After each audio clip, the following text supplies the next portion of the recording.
Good morning, evening, and afternoon to everyone. My name is James Harper. I'm going to be presenting our study, Effects of Climate Vulnerability on Sanitation Access, Sanitation Infrastructure Functionality, and Household Sanitation Practices in Rural Cambodia.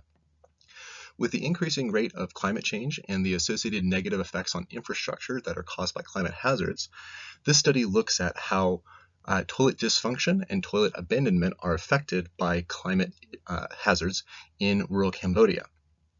We use a couple different linear regressions and 6 different data sets in order to calculate how toilet dysfunction and abandonment is affected by climate vulnerability. Just to highlight the primary findings of the study, we found that toilet abandonment increased with increasing climate vulnerability and poverty, particularly when in combination.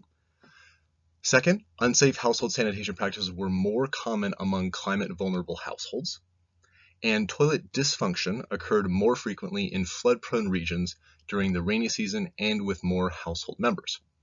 I encourage you to take a look at some of the detailed findings we have on this poster, and we also have an upcoming journal article that should be published in the next month or so related to this study. The outcomes of the study are some pretty strong recommendations and calls to action to the sector.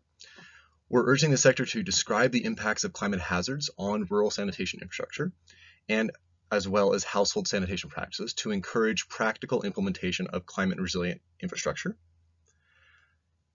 We're urging the sector to consider the uptake and maintenance in specifically climate vulnerable regions when designing affordable sanitation products and FSM services, fecal sludge management services. The sector should broaden the sanitation development programs to become more holistic to include climate vulnerability specifically. The sector should develop climate-related metrics of safely managed sanitation that facilitate climate-resilient design and monitoring.